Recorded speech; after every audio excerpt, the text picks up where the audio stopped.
Hey everybody, I hope you're having a good morning so far. So we're here to talk about politics, which is a good thing because it gets so little coverage these days. It's really a shame. Joining me is Brad Jenkins, who is the executive producer of Funny or Die DC. And that basically means that Brad leads the comedy website's politics and advocacy work down in DC. So thanks for being with us, Brad. Thanks for having me. That was weird. The sketch? The sketches are so cool, but I feel like I'm legit now. Yeah. Like I can send that to my mom and let her know I've made it. Yes, you have. Thank you. You're here. You've arrived. So Brad got his start at Funny or Die when he was working in the Obama White House. At the time, he was part of the team that was tasked with reintroducing healthcare.gov to the public, which is obviously a huge marketing challenge. It was, bad PR all over the place. So tough job for Brad. So Brad, could you walk us through that time and tell us a little bit about how it led you to Funny or Die? Yeah, I think probably everyone in the room and at home remembers the healthcare.gov launch, which was unfortunate. And there was an incredible team of engineers from Silicon Valley led by visionary Mikey Dickerson, who came to Washington and brought a team of engineers to fix the website. And it took them a couple of months. And I'm sure there's an Aaron Sorkin movie that's being written right now about those engineers that came and fixed Washington. But it was a huge marketing challenge, to your point. For the White House and for my office, we worked in an office where our job was to reach Americans where they were. And a huge part of the success of the Affordable Care Act and the success of healthcare.gov was reaching young people in particular. We needed to reach healthy young people who otherwise were not going to enroll, and we had to figure out a way to convert them to actually going to a website and signing up for healthcare. And so when you have something like that happen at such a mass scale where Stephen Colbert and Jon Stewart and all these comedians are making fun of the fact that the website's not working, we had a huge challenge. And so it led us to think through a lot of creative ideas, and has also led us to realizing that we knew we couldn't do it alone, that this was not a problem that the White House or the federal government can fix. And so we went to people who can tell a story, went to writers and producers and experts in kind of creating a narrative and changing the game. And that led us to these incredibly brilliant, hilarious people at Funny or Die. The amazing thing about Funny or Die is that they were already making a lot of content about healthcare.gov and about the challenges of getting young people to enroll. And it really just became, to be honest, it became a data exercise. It became what is the demographic that we needed to reach? What was the platform that Funny or Die had? What was their user base? We needed to reach a lot of healthy young men, and that was largely Funny or Die's demographic. And to be honest, we needed a platform to be able to, in a way, be self-aware, right? I think we knew this was a little bit of a little embarrassing, I guess you can say. But we needed to be able to communicate to the public that the website was working now, that these brilliant engineers came to Washington, fixed the website. And now, for the millions of families that actually really did need the care, they can go to the website and they can enroll. And so we needed that piece of content that, one, reached millions of people. And as you guys know in this room, that's a hard thing to accomplish. You can't just, we couldn't just put it on whitehouse.gov and expect millions of people to watch it. And we didn't have a massive media budget, so we couldn't just, spend hundreds of millions of dollars of television or mobile billboards or radio ads. We needed to create a piece of content that people sought out. And there aren't many places, many experts who know how to create that type of content. And that's what Funny or Die does. They create content that drives incredible traffic and conversation. And when you have someone who's a comedy talent like Zach Galifianakis,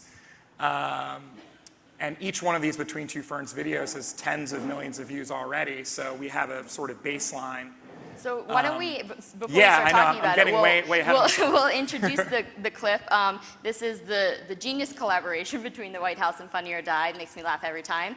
So let's roll it. Hi, welcome to another edition of Between Two Ferns. I'm your host, Zach Galifianakis, and my guest today is President Barack Obama. Good to be with you, Zach. First question. In 2013, you pardoned a turkey. What do you have planned for 2014? We'll probably pardon another turkey. We do that at every Thanksgiving. Okay, let's get this out of the way. What did you come here to plug? Well, first of all, I think it's fair to say that I wouldn't be with you here today if I didn't have something to plug. Have you heard of the Affordable Care Act? Oh yeah, I heard about that. That's the thing that doesn't work. Why would you get the guy that created the Zune to make your website? Healthcare.gov works great now. And millions of Americans have already gotten health insurance plans. And what we want is for people to know that you can get affordable health care. And most young Americans, right now, they're not covered. Is your plug finally over? I suppose so. So which country were you rooting for in the Winter Olympics? Seriously?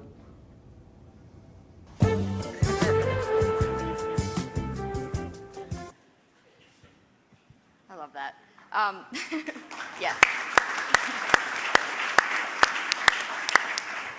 So two things. How did that go over with the public and also with the president? Because he basically just got made fun of for several minutes. For several minutes, yeah, that was a very condensed version of that. The one thing that is worth noting with the interview and going back and forth with Mike Farah at Funny or Die and Zach Galifianakis and Scott Aukerman, who's the director, is it needed to feel very much like all the other Between Two Ferns interviews. So the healthcare.gov plug actually isn't until about 4 or 5 minutes into the interview. So, Yeah, we had to cut it. which, I can guarantee you there's a lot of people at the White House that were very concerned about that we were going to lose people if we didn't put it on the front end. But we trusted the creative genius that is Zach, that you want it to feel real, you want it to feel authentic. And so that healthcare.gov pitch needs to be towards the end, which is very similar to all the other interviews. But yeah, it was a wild success. 30 million views within the first few days. And it was healthcare.gov, the traffic. We did warn CMS that this video was going to go live, so they were like, they're like, all right, bring it. We can handle the traffic. But it was a 40% uptick in traffic to healthcare.gov when the video launched. And it was, as many people in the administration, there's literally a line graph of young people and the traffic to the website, and that was the moment. That was the moment when young people started going and enrolling. And the incredible thing about the click-throughs, so there's 1 million click-throughs from our website to healthcare.gov, and 90% of the traffic that was going to healthcare.gov from our video were people who had never been to the website before, been to healthcare.gov before. So in terms of target demographic, these were the exact healthy young people that we were trying to reach who had never even heard about healthcare.gov, who had been to the website before. Right. So it was a huge success. It was very cool to be a part of. Great. Well, so I want to fast forward a little bit to the election that's going on now. And in particular... Wait, there's an election going on right now? I didn't know. You probably haven't heard of it. So in particular, what kind of impact do you think it has when politics becomes entertainment? Because I think, we were talking backstage, for a lot of people, this has been must-see TV. And if you're not watching it on TV, you're watching it online, on Facebook and Twitter, and most of that is just dumb jokes about what people are saying. So do you think that's good for us? Do you think that's good for our political system? Yeah, to be honest, when Funny or Die asked me to join their team, this was over a year ago, and I think the mission, and we talked a lot about it, was we thought that this election cycle was going to be boring. Going into it, we were like, oh, it's going to be Bush versus Clinton, and no young people are going to care, and Clinton's going to breeze through the nomination. And it's like the exact opposite, where it is could not be more entertaining. Depending on how you look at it. Entertaining, maybe not the right word to use. But I try to be, I'm like the glass half full type of guy. So I do think that at the very least, I think it's good that particularly young people are paying attention, right? I mean, you look at the record ratings for the debates on both sides. You know, the Republican and the Democratic debates have far exceeded the debate ratings in 2008. And we think of, you know, 2008 Obama versus Clinton as, you know, one of the seminal moments in electoral history. And the Bernie-Hillary debates were crushing those ratings. So I think it's good that young people and people at large are paying attention. I think it's always disheartening when you look at the voter turnout rates among election cycles. Even in presidential elections, it's about half the country votes, half the country doesn't vote. And so on the optimistic point of view, I think when you have candidates like Trump and Bernie, who are very entertaining, you're bringing in more people into the process. And so that's my optimistic view. I guess my pessimistic view is that,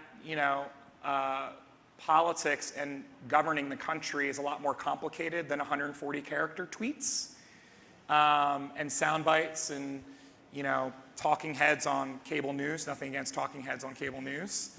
And so I hope that the rest of this cycle and in the debates we can get beyond just talking points and we can get into the realities of how hard it is to actually govern and get things done, and to make sure that things like healthcare.gov, and the president and USDS and Mikey Dickerson have now, because of healthcare.gov, completely revamped our federal government in the way that we do IT infrastructure, in the way that we bring technology, and we're updating a very antiquated federal government.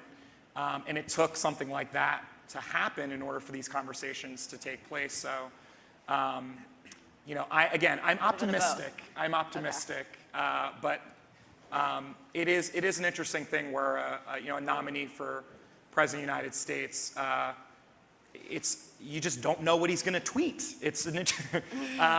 Which is compelling, but I don't know. Personally speaking, I don't know that that's something that builds confidence among the world. So we'll see. Well, in addition to the election, you guys also do a lot of advocacy work, and we have another clip we want to show everybody. Just a heads up, we're going to take questions in a couple minutes, so get them ready. But this is a video that is really funny and not funny at all at the same time. It's about sexual assault. And can you talk a little bit about the inspiration for the video, and then we'll cue it up? Sure. Yeah, you're right. Sexual assault, hilarious, right? Great topic for comedy. But no, it's actually we've done a dozen or so campaigns since I started at Funny or Die, and the model was really how do we create that between two ferns moment for a lot of issues that are not being talked about, maybe talked about in Washington, but people outside the Beltway are unaware of. And it's a personal story because the inspiration for the video and actually the organization that we worked on with to make this video was an intern at the White House and in my office, in fact. And she was a survivor of sexual assault. She went to Harvard University and went through, I can only describe a traumatic experience in Massachusetts. And like the hero she is, she went through this experience and said, I don't want another woman to have to go through what I went through. As it relates to the gaps in our justice system for survivors of sexual assault. And what she learned was, depending on the state that you live in, our justice system is pretty screwed up as it relates to access to your police report, access to your rape kit. In many cases, survivors of sexual assault, after having the most traumatic experience of their life and going home to their husband and going through this awful experience, they get a $2,000 bill for their rape kit. And these survivors can't afford it, so they have collection agencies calling them. It's just an ugly, ugly thing that I learned about and heard about from Amanda. And funny. And so at that moment, within 10 minutes, I said, well, this is what Funny or Die is here for. Like, let's work together. Let's get the word out. Let's help get your bill some public awareness and build some momentum. and it led to this video. Right. So the setup for this video is a bunch of evil geniuses sitting around a table coming up with the most evil ideas to take over the world. But there's one evil genius who's taking it way too far, and none of the other evil geniuses are yes, having it. and the evil genius, the premise came from our star in the video is Aaron Richards, who's the star of the show Gotham. It's a huge hit among the millennial types. And Aaron plays a supervillain on the show, so that is the perfect creative here. Let's cue it up. I got one. Let's have police deny sexual assault survivors access to their police report. No! Deny sexual assault survivors their right to a counselor? Enough! Maniac, I am a supervillain.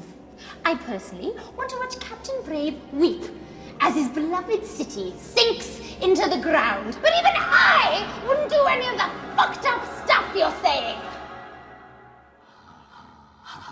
Yeah, see, that's what's so great about it. We don't have to do anything. These things are already happening in many states. Really? We should probably do something about this, right? All right, so the results of this, this effort, talk about that. Yeah, so we launched the video. That was like the least funny part of the whole video. I promise it's a funny video. Yeah, go watch the whole thing. So we released this video, and it was in many ways a launch of Amanda's organization and her bill. Within 4 days, we had 100,000 signatures of a petition for her bill on change.org, which was our partner, and millions of views. And the story, Amanda's story and the organization's story, as you can imagine, just got out there in a very big way. And the bill passed. It passed unanimously in the Senate 3 weeks ago. Thank you.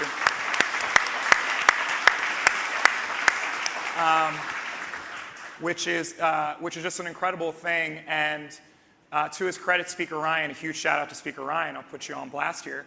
Speaker Ryan has committed to taking this up in the House, where they expect it to be unanimous as well. So this will likely be one of the few unanimous pieces of legislation in this Congress that gets to the president's desk in the next few months.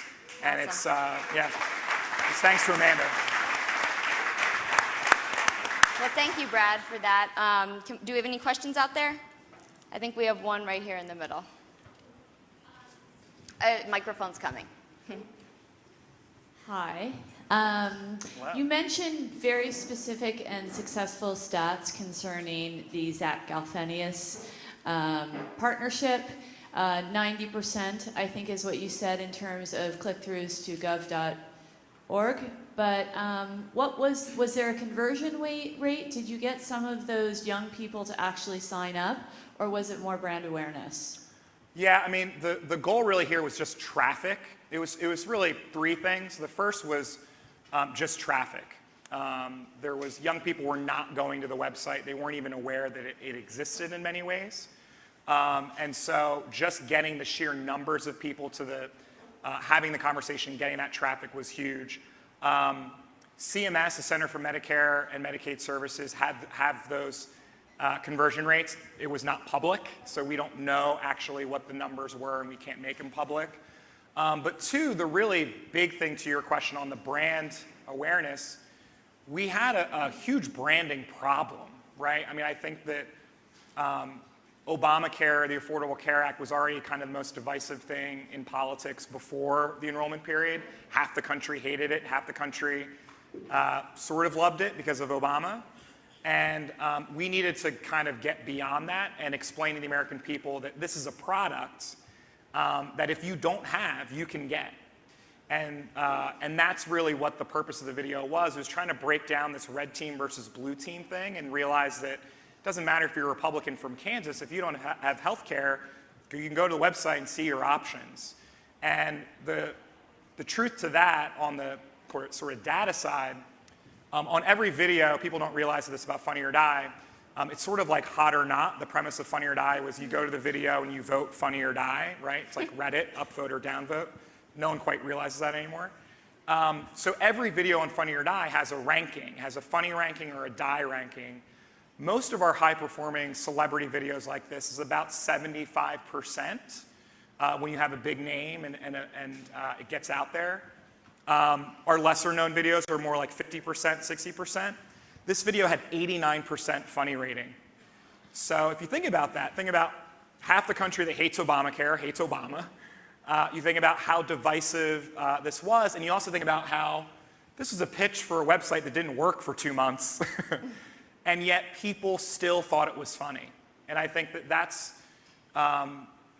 what I'm most proud of, that really the content was so good that it overcame all of the kind of branding challenges and problems with going into the effort. So, thank you. All right, thank you. And thank you for your time, Brad. I think we all need a laugh these days, so we really appreciate the work Well, you're if you doing. need a laugh, there's a website called funnyordie.com. It's Well, hilarious. But thank you so much, Issie. I really appreciate it. Thank you.